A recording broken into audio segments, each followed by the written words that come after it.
Hello and welcome to another episode of This Week in Metropolis with me, James, and him over there, it's Matt. And today we're joined by another new guest on this series. We're joined by gaming enthusiast, or should I say PlayStation enthusiast, Matt, which you'll be really pleased to hear, and YouTuber James T Keegan. And I can't wait to pick his brain and almost kind of dominate the conversation about PlayStation, how much better it is than Xbox.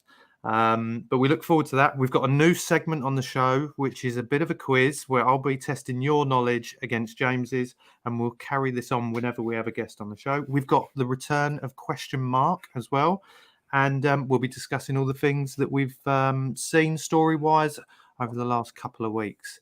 But before then, Matt, where can the viewers and listeners find us? Well, you can listen to us on Amazon, on Google, on Apple, on Spotify, on pretty much everything. Mixcloud. I think we're on Mixcloud as well. Like lots of obscure things. You can find us everywhere.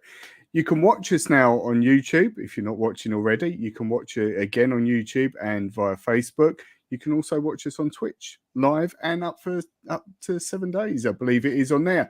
And if you want to talk to us, the best place to come is on Instagram. We're also on Twitter. We're also on Facebook. Reach out to us. Become our friend. We might even let you on the podcast. But first, there's this. Hello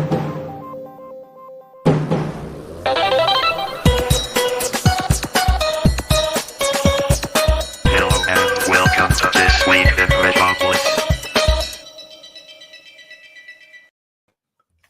Ew. Hello. What's up?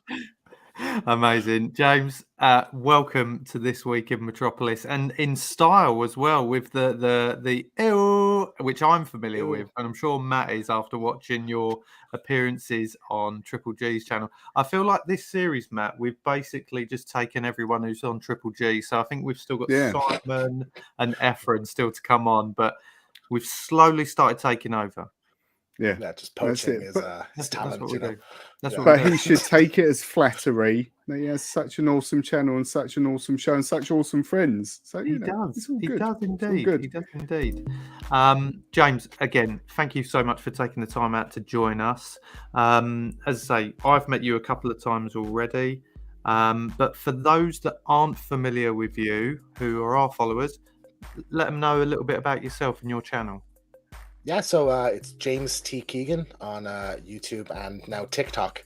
And I talk about PlayStation. So I just do kind of reviews, opinion pieces, news pieces, kind of sort of journalistic stuff on video games, specifically PlayStation and first-party PlayStation stuff.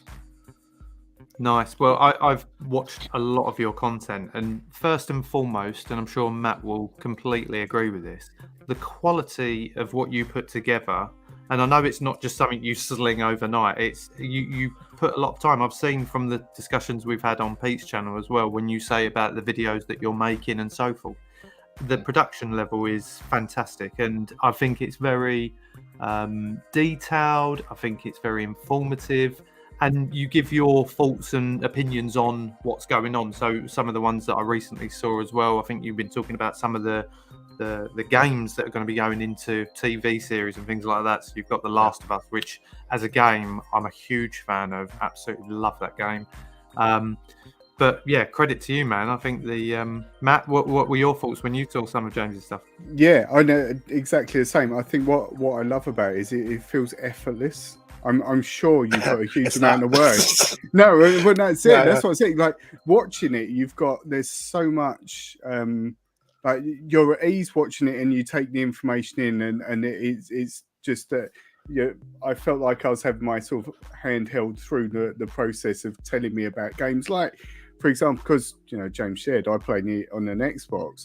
Games like The Last of Us, I've not played, and to watch videos about those things, I was then learning about them and thinking, "Wow, that looks good," and seeing the screenshots and so on. How do you when you think, I want to do a video on this? What's the process behind it? Yeah, well, first sit down and write. So, a lot of the time I'll wake up and there'll be some news articles. So typically if there's Last of Us news, I'll jump on that right away. So I just sit down and kind of could take an hour, could take all day, just kind of jot out my thoughts on it and write together a script, and then sit down and record the script, upload it into my editing software, cut the voiceover together, and then put the visuals in, music, and upload, and that's kind of it. How do you pick the visual side of it? Is there any sort of thought in your head as you're writing the script and you think, oh, it'd be good to have this, and Oh, definitely, so on, yeah. When a lot of the time when if I'm doing a review or something, when I'm writing a line, I'll be thinking of a specific moment from a game, for example. And I have sort of a habit in reviews, which is sort of why I've not done as many of them lately, because they take so long. But I have a habit of mentioning a specific thing that happened.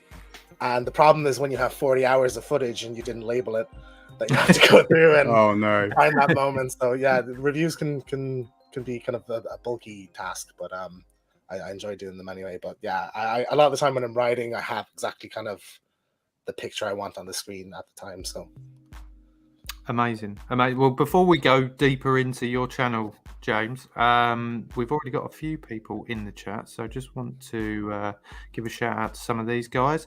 Triple G, Pete's here. Heyo, he says. We've also got Shane from Dawn of Comics. Hey, you guys, in pure Goonies form. We've also got Martin from Sonic's Comics, who's going to be joining us, I believe, on next week's show. Forgive me if I'm wrong.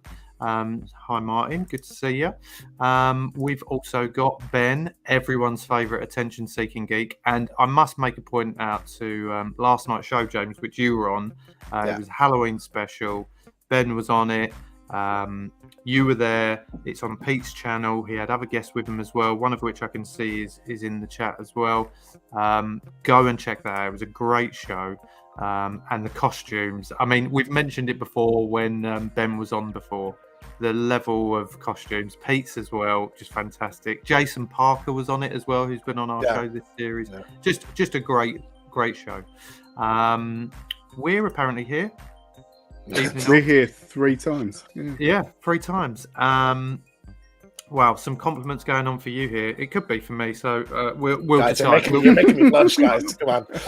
James has the most professional videos going. Well, thank you. No, I'm joking. Obviously, Ben's talking about you, mate. And also, Triple G.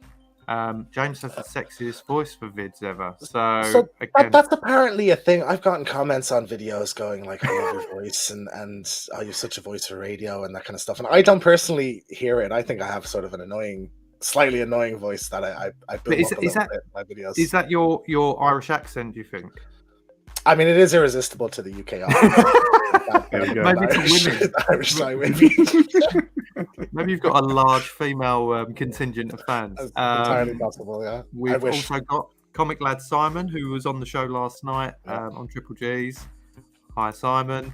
And what's Triple G's at the end here?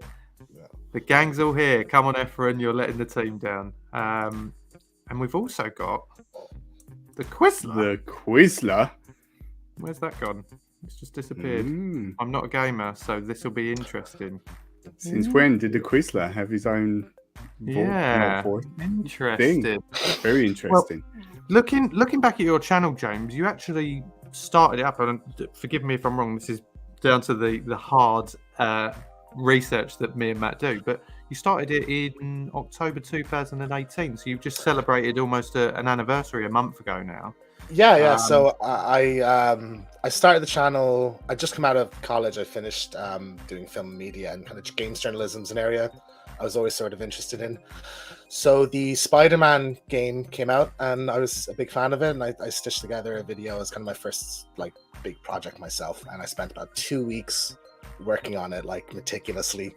And it came out, and I got 30 views and no subscribers, and I was really disheartened by it. And I know I wasn't expecting to be an overnight success, but I thought I'll get 10 subscribers, maybe 150 views or something like that, and I didn't. And that's a kind of a thing with YouTube is a lot of the time you don't feel like you're getting back what you put into it, and that could be really kind of heartbreaking. But I'm pushing through, I think, is important, and I did after after that, I took about a year and a half break, and then COVID happened. We were in lockdowns, and I had all this time off, and I said, it's now or never. And I started regularly uploading. And I think the channel's doing okay now. So I did notice one of your videos has got 46,000 views. yes, and ironically, that video I whipped together in about 4 or 5 hours. Crazy. You know, so like I say, you know, I have videos I spent a month on. You know, Mm. and they come out and get 200, and then this one 5 hours and 46,000. So sometimes it feels like a bit unfair, but you know, Did it yeah, make you I was sit- delighted about that.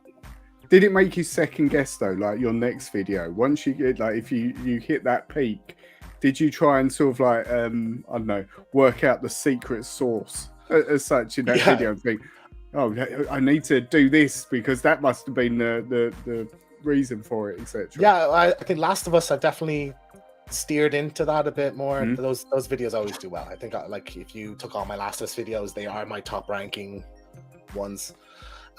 So yeah, I leaned into it, but like I don't think I could just cover one thing all the time. I need to have a bit of variety and cover different things, or I'd lose interest or go a bit mad. Well, Mhm. one thing I loved on your channel that I saw, you did like a 1989 Spider-Man Yes. video with Christian Slater, which and the reason I love it is because you've used bits of Pump Up the Volume, which I absolutely Oh adore man, as a Talk film. Hard, steal the air, you know. Yeah. I actually I have a Talk Hard t-shirt. It was between that or this one for this show, so it's funny. Yeah. So I love Brilliant. that movie. What best was the movies I've other made. Christian Slater film that you used? What was the Marissa Tomei one? Oh, it's called it's like he has a baboon heart, and Right. yeah, it's something heart of something or love of something, but yeah, I can't check remember it the name out. of it now, but yeah, I just used that because Marissa Tomei, I'd kind of fan cast her as Mary Jane. Yeah. So yeah, that was a fun one. But we did that for that's the kind of outlier on my channel, but I had to upload it because I was so happy with it. But that was for What If, for the show on Peter's channel. Yeah. So we did What If Spider-Man, and that was my pitch, was like Spider-Man 89, and I had the Brilliant. whole cast and cut together a trailer, and yeah, so I love. it was a You fun know one. what? I love them ideas that you guys come up with on them shows. And again, if you get a chance, go check out Triple G's channel. You recently done a Halloween themed one as well, which was again fantastic. I love the fact you and Ben both had exactly the same. Well, not exactly the same idea. We knew that was going to happen at some point down the road, and I suppose that's the one to do it on, you know, Ride of Michael Myers. So, yeah. Amazing. Just to give a quick shout out here, because we've had someone who's just jumped into the chat. Normally listen to your podcast, but I'm able to catch the live show tonight, which is nice. Great to put faces to the names, and that comes from Todd Reed's Comics. So hello, Welcome. Todd. I hope you're not disappointed. Yeah, by hit the that faces subscribe to button, names. Todd. Yeah. And then go and subscribe to James T Keegan's channel as well, because it's top stuff. Where did And then we will subscribe to Todd Reed's Comics. well, exactly? We'll do exactly the same. That's it. I'm assuming, James, like me, PlayStation 1 was where it all began. Your love Yeah, for PlayStation? yeah. So I can't remember a time I didn't have a PlayStation in the house. So yeah, growing up, my sister had a PlayStation, and of course, she wouldn't let me play it because it was hers. But I just had this fascination with it. I'd sit there and watch her play Spyro the Dragon and Crash Bandicoot and the Harry Potter games. And there was one particular game that I feel like nobody remembers, but it was called C12 Final Resistance. And in my head, it was like a horror game, but it's actually like a hokey sci-fi James Bond thing. And like I just remember the cover, it just sticks in my mind. It was like a Terminator-looking guy holding a gun to the screen. I hunted it down and got a copy of it, and I played it for half an hour. And I was like, "This is a bit, yeah," but like, but I like owning it. But yeah, no, like my love of PlayStation is purely nostalgic. So yeah, I started with PS1, then I got PS2 when I was a bit older for Christmas, and then I've just stuck with the brand ever since.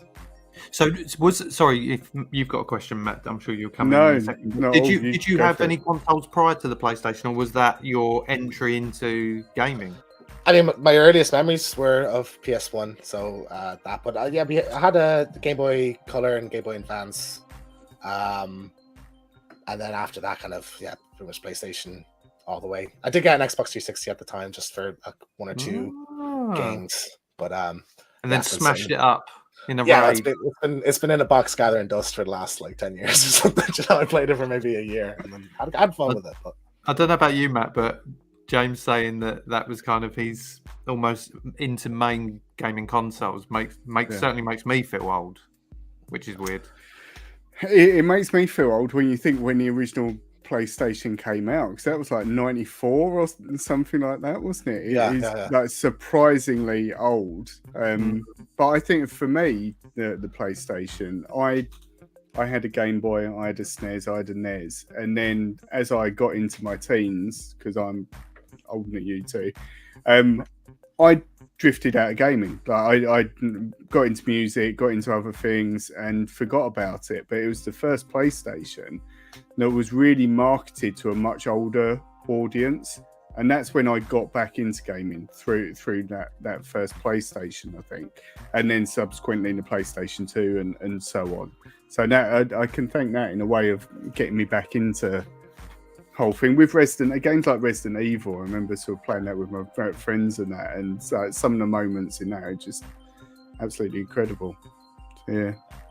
What is it that you prefer out of PlayStation and Xbox, James? I mean, do I have to say it? Yes, you do. It's for me, it's the games, really. Like, that's what it comes down to. Like, if you look at Xbox, say 15 years ago, their two tentpole franchises were Halo and Gears of War. Today, 15 years later, their two tentpole franchises are Halo and Gears of War. Whereas PlayStation, you have so much variety. There's Uncharted, Horizon, Ghost of Tsushima, God of War, Death Stranding, Days Gone. You know, the list, Gravity Rush, the list goes on. And a lot of those franchises are only from the last 4 or 5 years. You know, so yes, it's the characters and the worlds and the stories I love.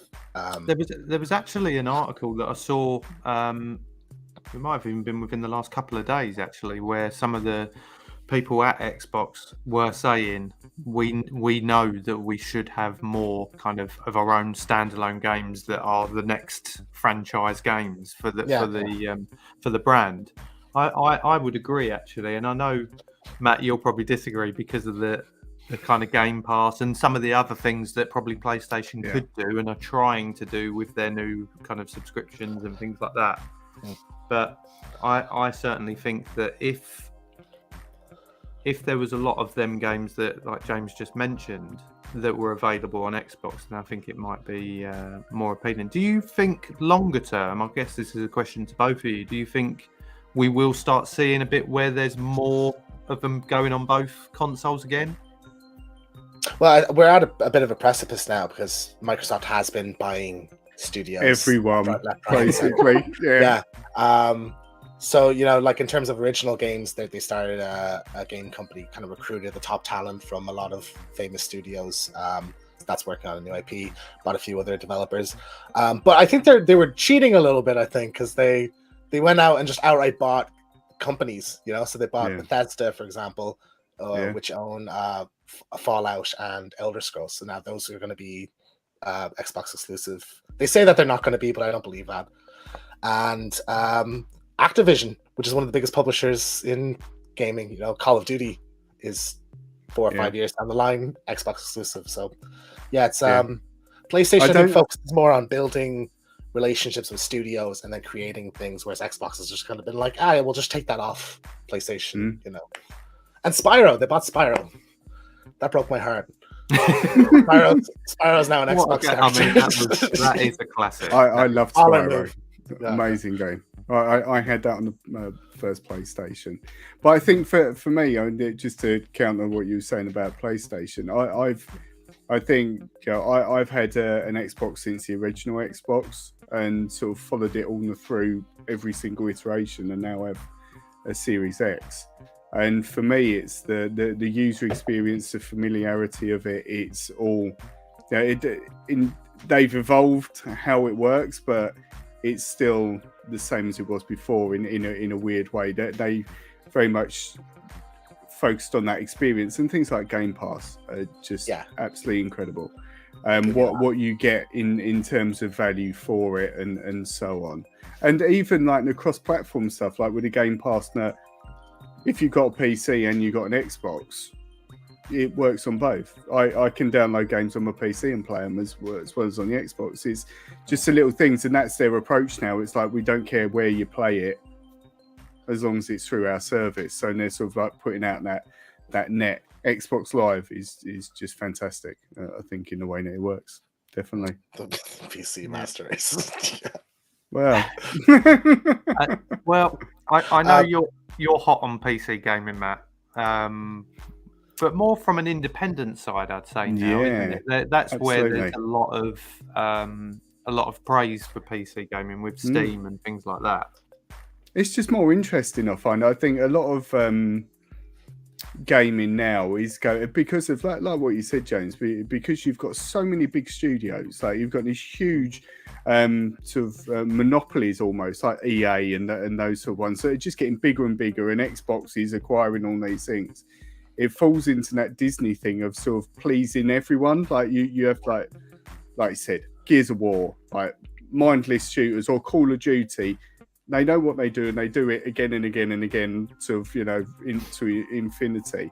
And it doesn't cater for everyone. And I think now I'm, getting older, and like a gaming as an adult is different from gaming when you was 15 or whatever.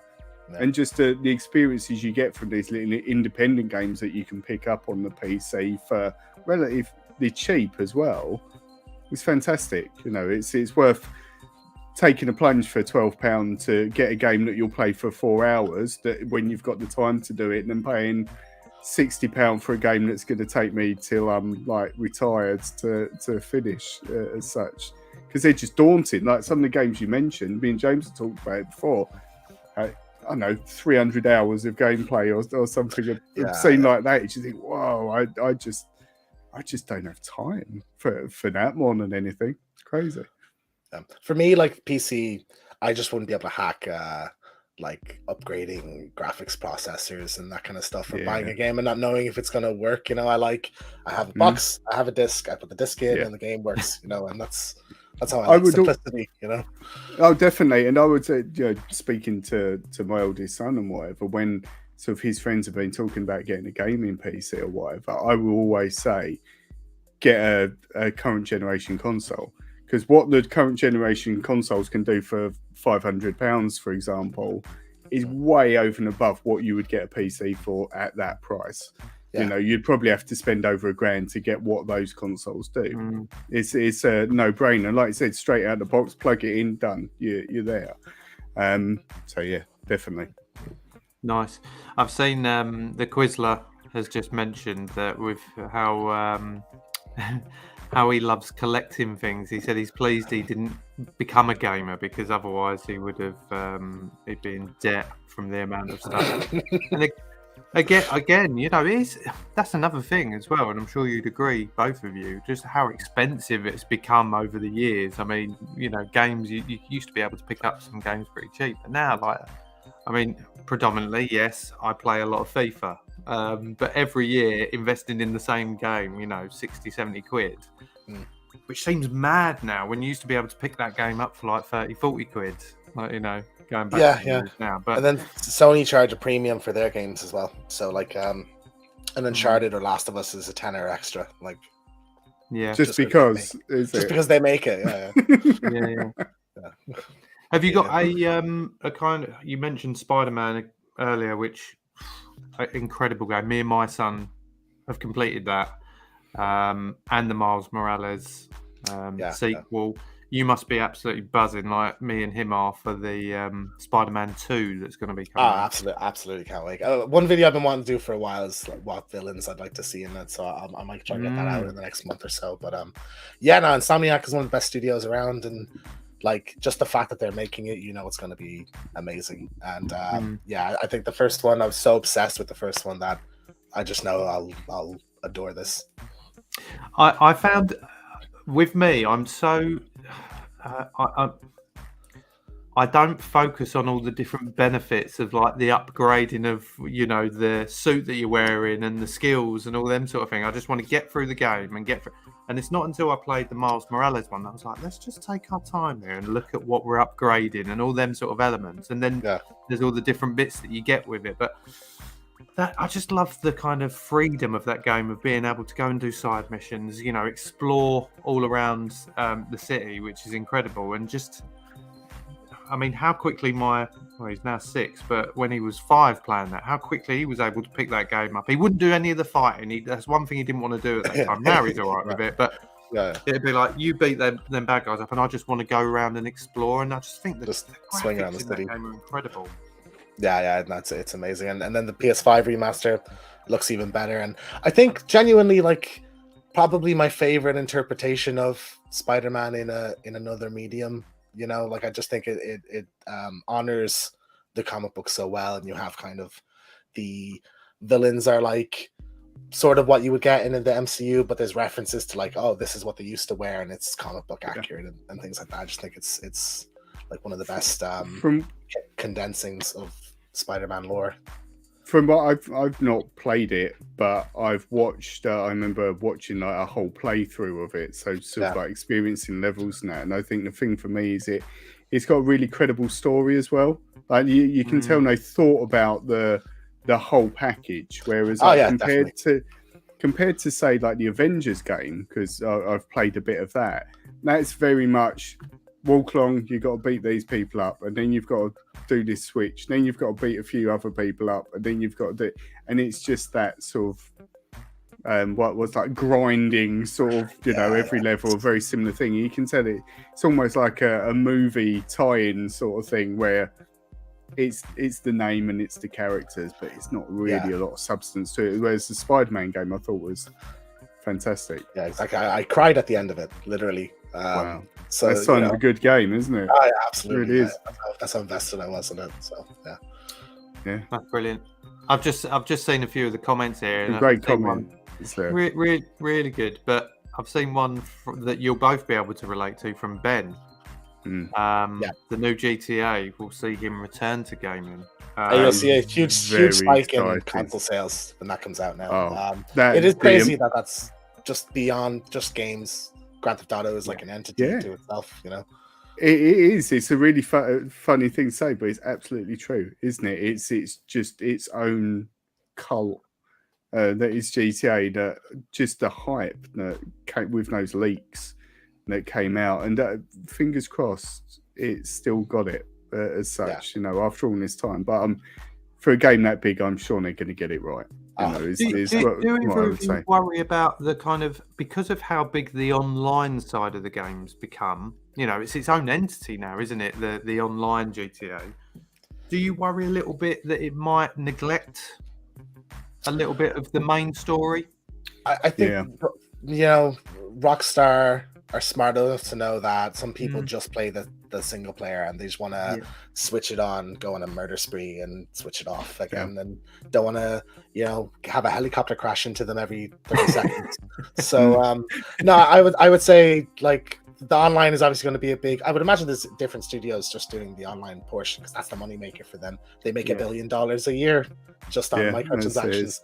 So no, I think single player will be expertly crafted like it always is, like it was for Red Dead and GTA 5 before it. So yeah, no, I think I wouldn't have any worries about them neglecting any aspect of that game.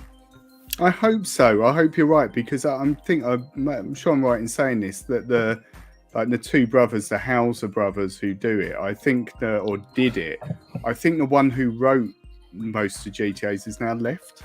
Maybe. Yes, it's Sam or Dan. Sam or Dan, isn't it? Yeah, one of them. Yeah, so one of them's left. I guess that would be interesting. I mean, in GTA 5, I played that all the way through. Like the stories and like some of the scenes in that, you just felt, or certainly I felt, it was like watching a movie. Like, but you were part of that movie. You know, I remember a bit with Trevor and I can't remember the sort of gangster sort of guy. Michael, when they were in a cemetery and it was in the snow, and they were sort of having this heart to heart as to why they fell out, and Amazing, absolutely amazing. So watching that play out, it was just incredible. So if there's still moments like that, it'd be amazing, absolutely amazing. So. One thing I was going to ask, James, is with your gaming side, there's some people I know who are real sticklers for having to complete games, or as it's referred to nowadays in the modern world, platinum a game, which I can proudly say I've done 3 now where I've platinumed. One of which but share with Naroom what that was. Well, one of them was Astro's Playroom, and the other one was Paw Patrol, Mighty Pup. Okay. So, and I made sure, even my 5-year-old son at the time, I was like, no, we must platinum this game. Yeah. It was a proud moment. There is another one. I can't think what it is. It might be Spider-Man, but maybe not. But anyway, are you a stickler for that? When I get a game, I always have a flick through the trophies, and if it's something I think is kind of achievable, I will go for it. I usually PlayStation produced games are usually quite accessible in terms of trophies. So Ghost of Tsushima, Spider-Man, the Uncharted's, Last of Us, I went for platinums on all those. So I like that. Like I have a healthy platinum collection, but not like nothing crazy. Nice. I mean, I remember some of the Spider-Man ones. It was like you must do 10 kills from the ceiling, things like that. It just them really annoying ones where, and then if you die, you got to start again. It's just frustrating. I did see actually an article this week, and this doesn't go into the news part, but about a guy who completed Elden Ring without getting hit once in 160 hours or something. Oh yeah, people are insane. People have finished Dark Souls blindfolded or with a Dance Revolution map. You know, it's just the level people go to is just madness. But is this an area you think you can tap into on your channel, James? Like, you can open hell. I mean, I get people watching ironically at how bad I would be at it, but no. From soft games, like I played a bit of Bloodborne, really loved it, but I kind of tipped off of it when Demon Souls came out. But Demon Souls I fell in love with, and I know that is supposed to be a bit more accessible, and I sort of cheesed my way through it because I picked magic and like kind of grinded a bit to level up. Yeah, but they're really phenomenal experiences. But the idea of getting through one, even getting through one, but like dying less than 10 times, I think I could never do. Let alone not take a single hit the entire time. It's ridiculous. Yeah, it is ridiculous. Shall we run through the comments? I was going to say we've got a few questions for James before we move on to the news. So, question for you, James. Comment like Simon said, "What's your most recent game you got, and what's your favourite?" Most recent game, I got The Last of Us Part 1. So that's the PS5 remake. So I played a bit of that. Really impressive graphically, but it's it's The Last of Us. And then favorite game, that's a tough one. Uncharted 2. I absolutely adore that one. The day that game came out was like the best day of my life, because like I went to a slightly rough school, and like you go in and people be like flicking rubber bands at each other. I was like, just people missed me all day. Like I just had a really great day because I was like, I'm gonna finish school, get to school, and then Uncharted 2 day. And then like I went to the store and the clerk was wearing an Uncharted t-shirt, and I go, "Oh, can you buy those?" And she just gave me one for free.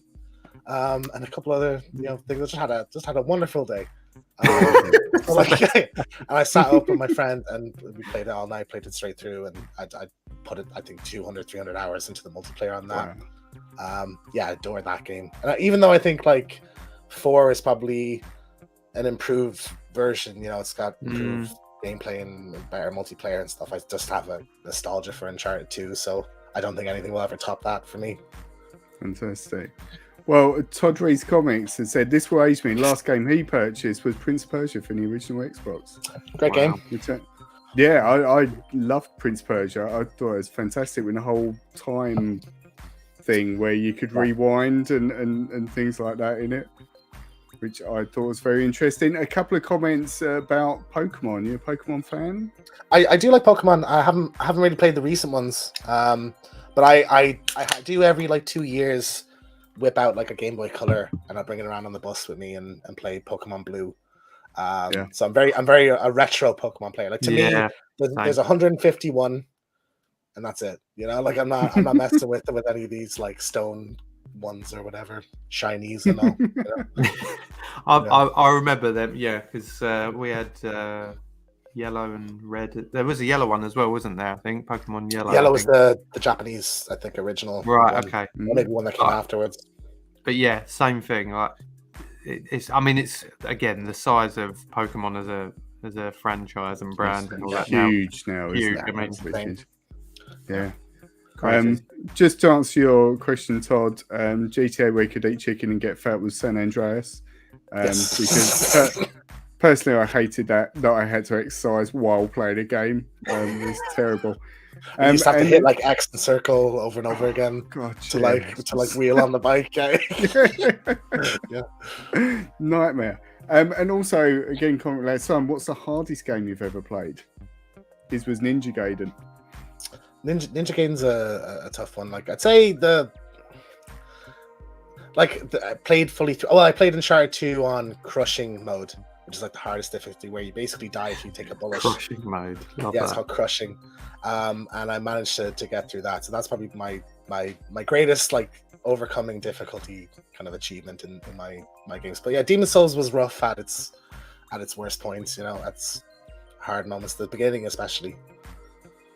How I about you, personally do like. I do quite like it when a game's really hard because there's so much now. You start a game and you get a tutorial and it sort of walks you through it and whatever. I quite like one that sort of just punishes you from the beginning. Mine probably recent ones or recent years, Cuphead, because that was absolutely brutal, but in a good way in that you had to learn who was going to shoot you in and learn what the bosses were doing and learn the pattern of it. And I love that strategy sort of thing in there.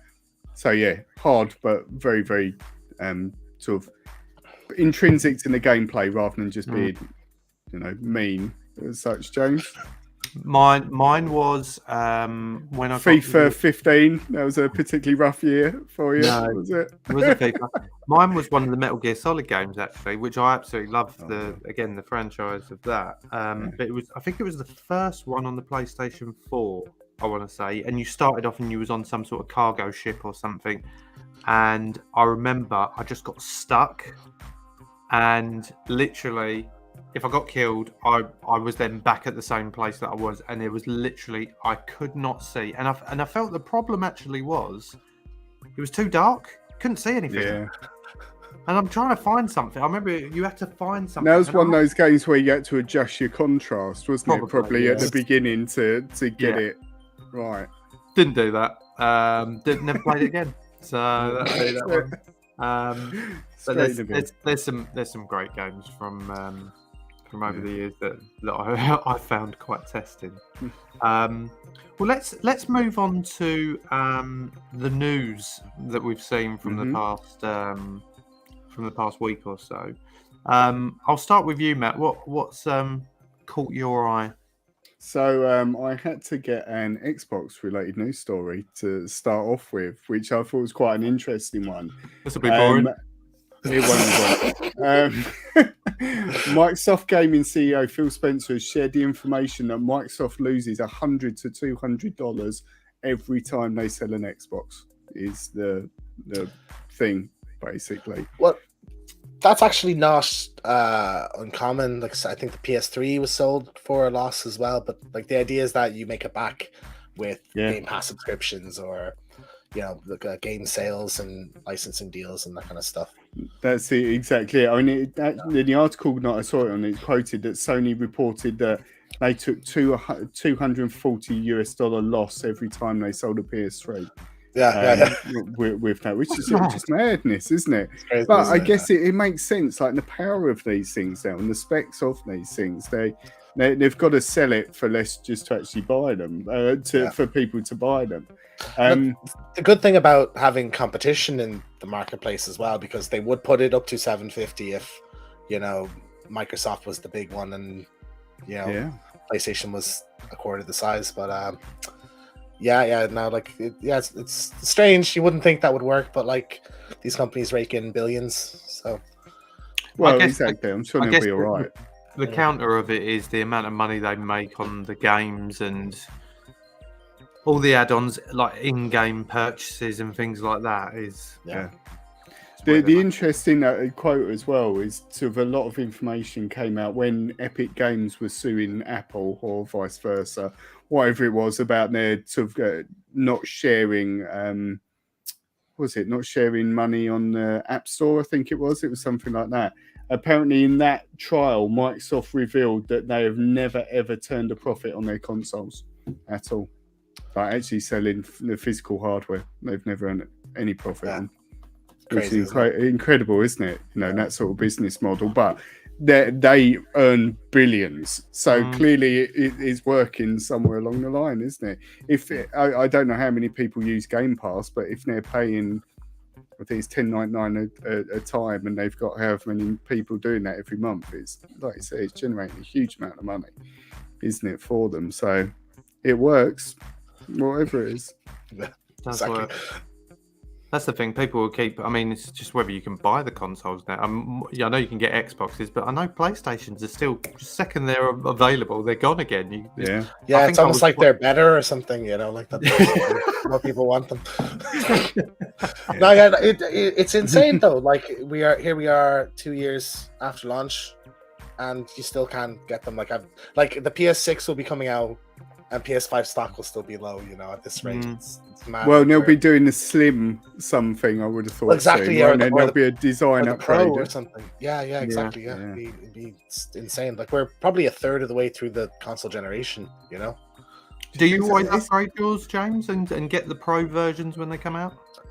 I did for the PS4, but I think I done a whole thing with trade-ins where I basically only paid like 10 quid or something because I bought one on Black Friday with 2 games that I didn't want, and so I traded in the 2 games and sold my old one. So I wound up costing me a tenner or something. But it'll like I'll wait a year or something for the price to go a bit down on it. Well, I mean that's if I can get one.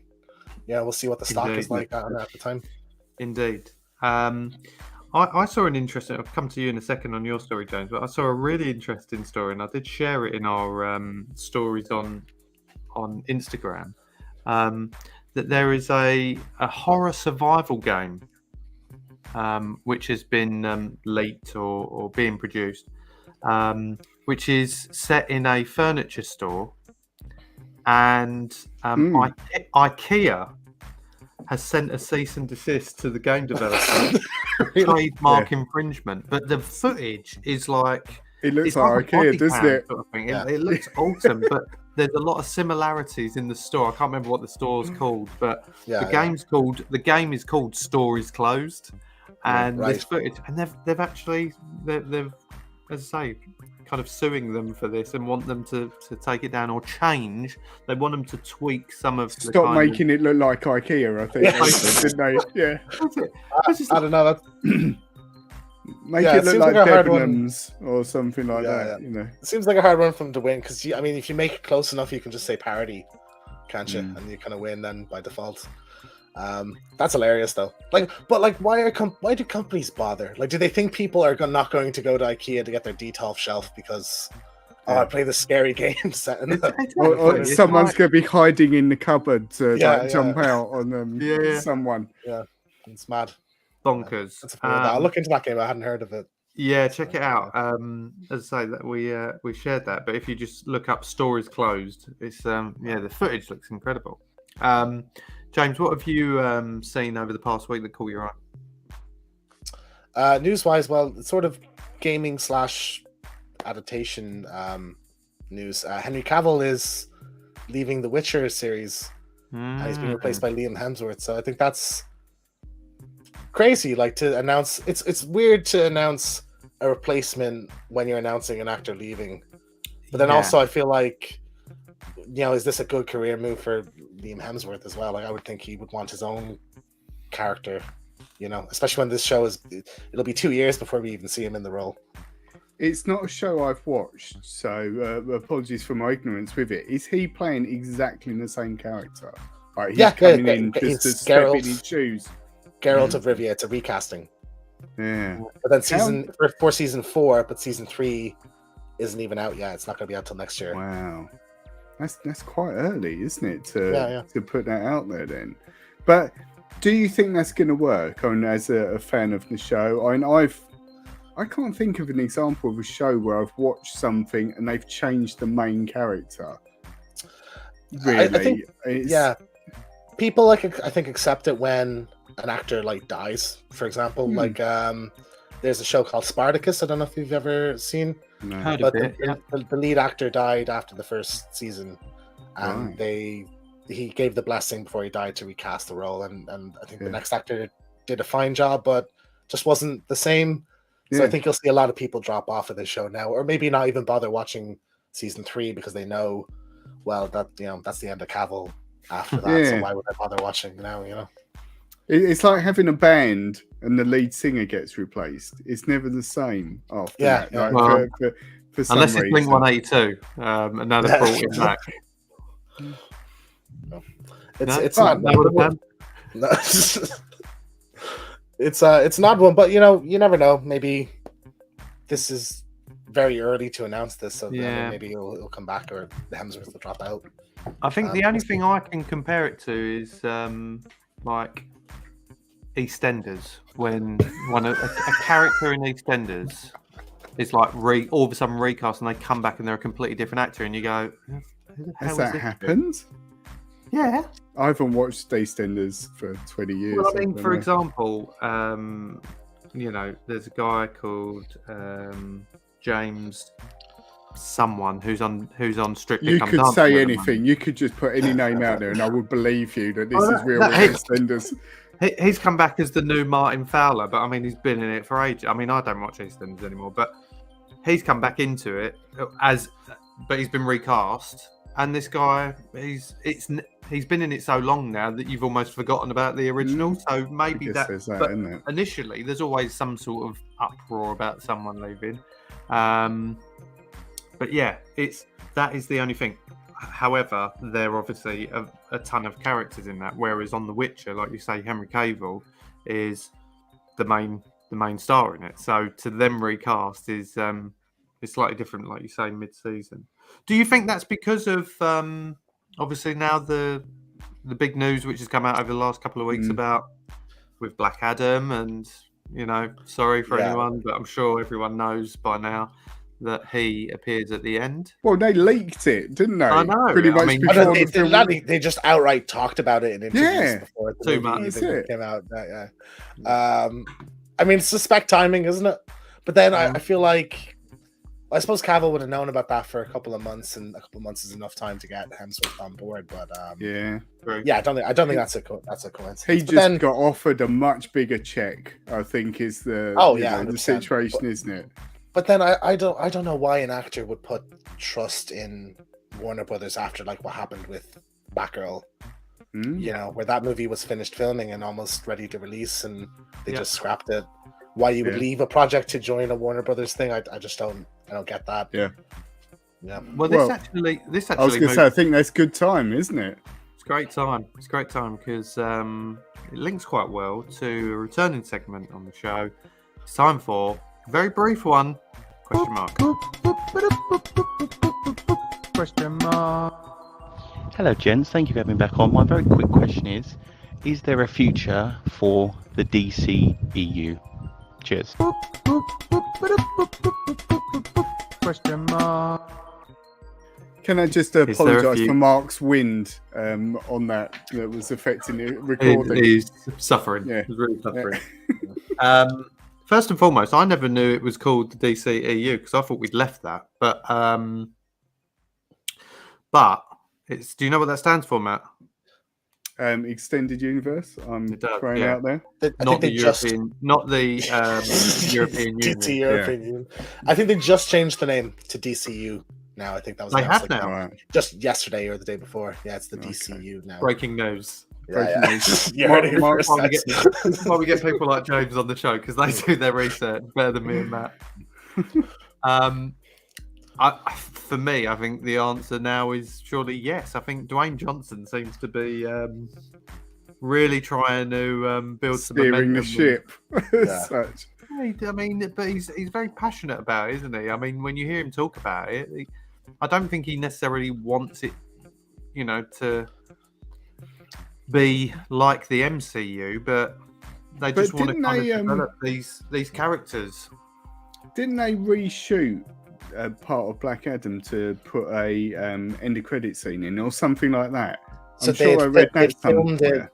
They'd filmed it the same way they did with Shazam, where it was a neck down shot, and they Right. refilmed it when they got Cavill to come in to do it. Yeah, so there you go. But yeah, I mean, like DC is a bit of a shit show at the moment, like with things getting cancelled, and like I have no faith anything comes out until I have a ticket to go see it. So like I love Cavill as Superman.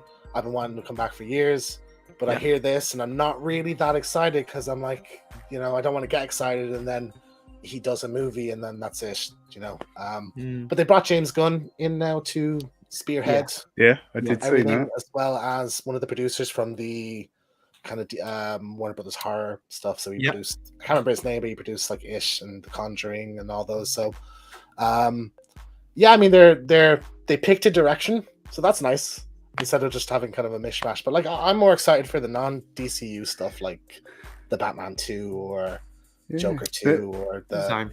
Penguin series. Well, that's Do what I you was wa- Sorry, go on, Matt. Well, I was just going to say, it's like, for me, it feels like a bit of a mixed message, like with all of this, that that on one side you've got, and again, this may be like my lack of knowledge of the subject, but you've got this whole thing with Black Adam, then all of a sudden they're pushing towards this universe or whatever. But then you read about the Joker film, and that's just doing its own thing, which I really like. That's going to follow its own path, and then potentially Batman, but then you're going to get sort of offshoot like the Penguin thing and stuff like that. So even though they're trying to push towards something, there's still lots of other things going on. So it's not, I don't know, it's a bit sort of half-hearted. Yeah, but you can just say multiverse, like it's a multiverse, and that gets you out of that issue, doesn't it? Why give it a name? Just make films, It's just I think at good least films. with the MCU stuff, and Marvel does it quite well, is it's all going to tie in at some point. Yeah. Whereas I think, like what you said, Matt, I think the difference is and we've said this before on the show, when you've got the new Batman, you've still got Ben Affleck Batman, who's probably going to pop up again. I'm sure I've read recently that he's going to be involved in some future stuff they're doing. You've got the Joker, in the new Batman. There's just, it just blurs the lines too much for me. I think if we were watching Marvel and you had different variations and different actors, if Edward Norton's Hulk popped up in something, you'd be like, what the bloody hell's going on here? Like, do you see what I'm saying? Yeah. Like, I do. I just think it's cleaner. Yeah. Well, we've got a good comment from Todd Reed's comments. Gunn is overrated. He only ever does one style of movie, and it's more of an advert for the soundtrack. Strong thoughts. Well, yeah. And because he only did well with Guardians of the Galaxy. So, yeah. I mean, I think the Suicide Squad is a fantastic movie. I didn't watch Peacemaker yet, but it is odd to get a director in that role. You think they would have a movie producer, like, because he's effectively the Feige now of this. But then again, how much control are they really going to give him? Because I just don't trust Warner Brothers. Yeah. Seems like the shareholders and the board have a lot more control over everything than anyone else, doesn't it? From what's happened recently, isn't it? I mean, like, the irony is if they just kept Zack Snyder, I think we'd have been in a really nice place now. Maybe. But yeah, what can you do? Phil's just joined us. Sorry he's late. Don't be late. You've missed out on a great show, Phil. But we're talking about Mark's question here. So have you got faith that it can go somewhere? Or do you just think, like you said, it's the Warner Brothers effect? I mean, faith in Warner Brothers would be just a mistake, I think. It can absolutely, and I would have faith in James Gunn, but it's the people above him I would be more concerned about. And I've been stoned before, you know. I mean, but that said, if they announce Zack Snyder's Justice League 2 tomorrow, I'll get giddy then, you know. So like that's the only way forward for me to be happy. Yeah. So Okay. yeah. Okay. Matt, do you have faith in it having a future? Do you care? No, I don't really care. If I'm totally honest, I don't really care. I think it's the focus on joining it all up and so on. It just distracts a bit for me from the quality of the films. It's like just make, like I said a moment ago, quite flippantly, but just make good films. Focus on that. Focus on a good story. Focus on a complete package that you can go and watch and think that was all right. Like that was good, rather than worrying about who does what and where and how that links with that. And like, do your own thing. They've been chasing it. It feels like they've been chasing their tail for quite a while now, and you know, and I don't know how that will end. Really. Yeah.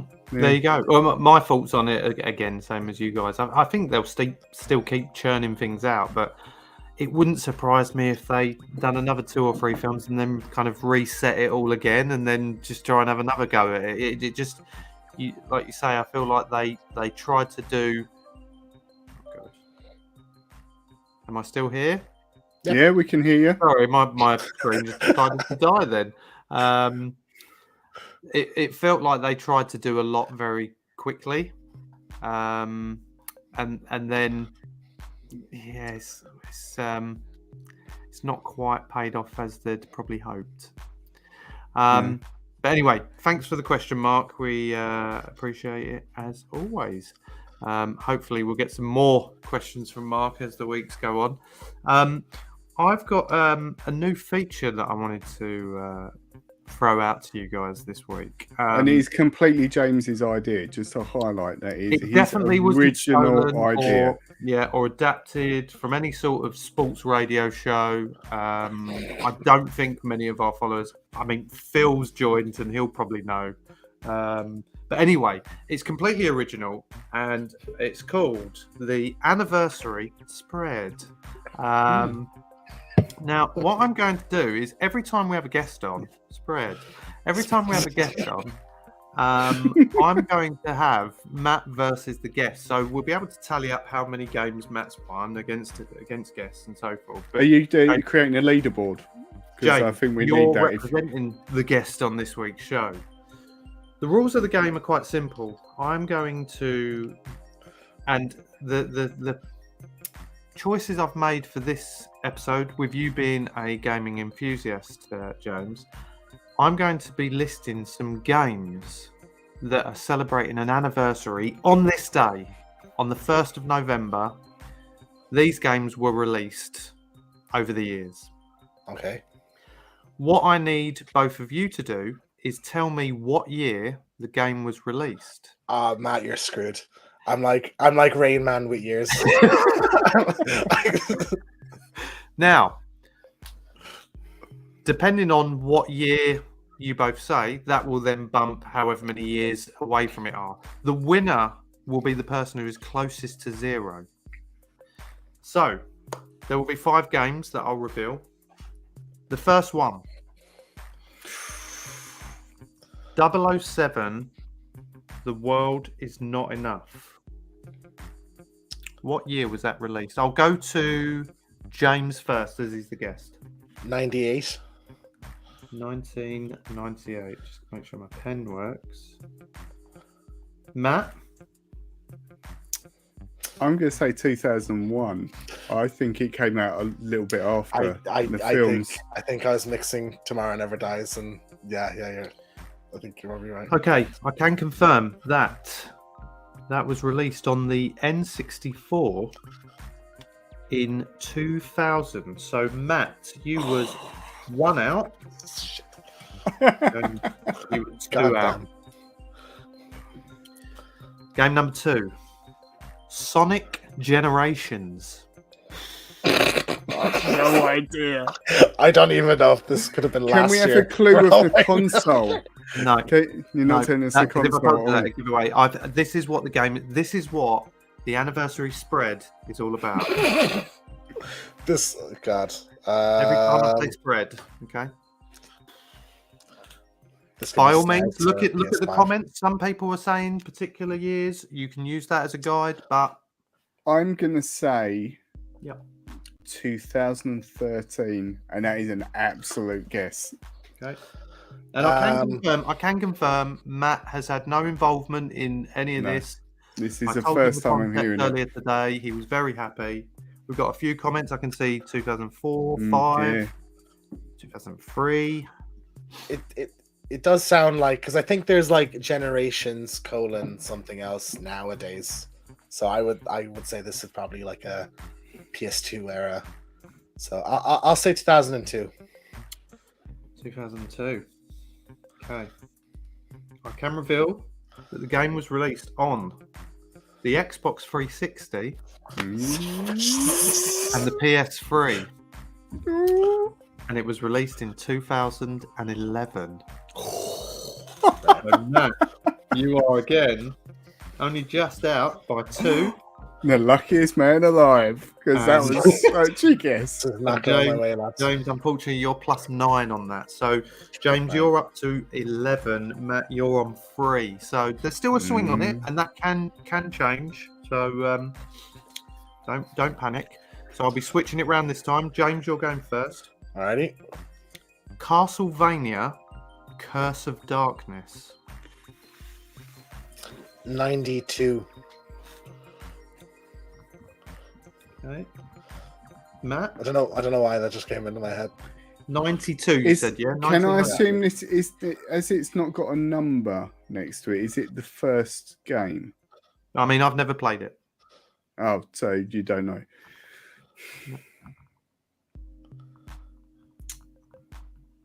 See if No, you get- I'm gonna say it's a later one. I'm going to say 1998 again. Complete guess.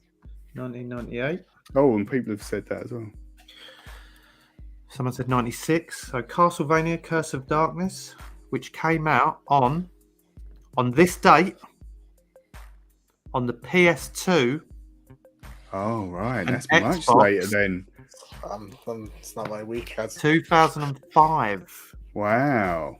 So Matt, you were. Oh, that's knocked me back a good bit, hasn't it? James, you were 13 now. Come on, Rain Man. I'm waiting for you. So James, you're up to 24. Matt, you are up to 10. So there's That's what I get for 14 being in it. cocky. 14 in Karma. it.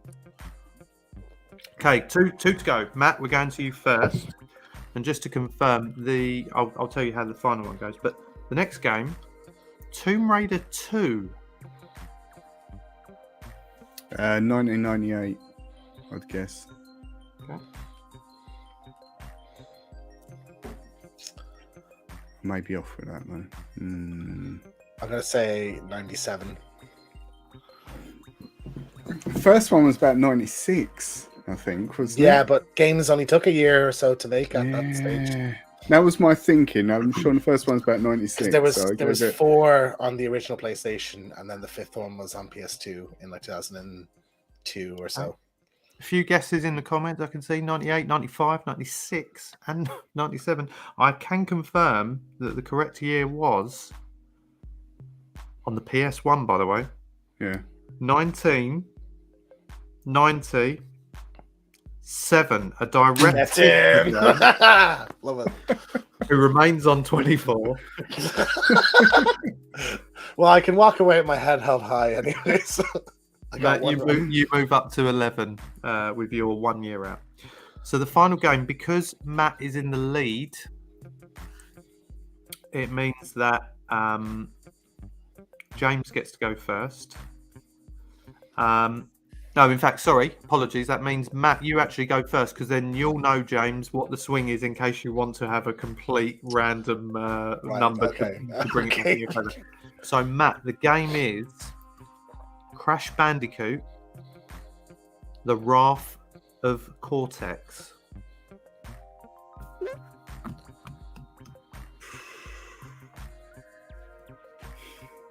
2003. I have no idea. What was that? Well, James, the difference in score is 13, so you would need to go 14 years Yeah, but it's above not, that. it's not 14 years away Or from that. 14 years left. So I can either This is purely for pride. I think it's 2002. Could be 2001. I'll say 2001. The first one was quite late, wasn't it? So Yeah, but like Wrath of late Khan is 90s, wasn't it? Wrath of Cortex is, I think, the fourth one. So Yeah. first PS2 one, so 2001, 2002. 2002. I'll say 2002. You changed it to 2002. 2002. Okay. Oh, the way you said that, though, makes it like, oh, wouldn't do that now if I were you. If it could win it. I mean, I'm not going to win anyway. It doesn't make a difference, does it, really? Okay.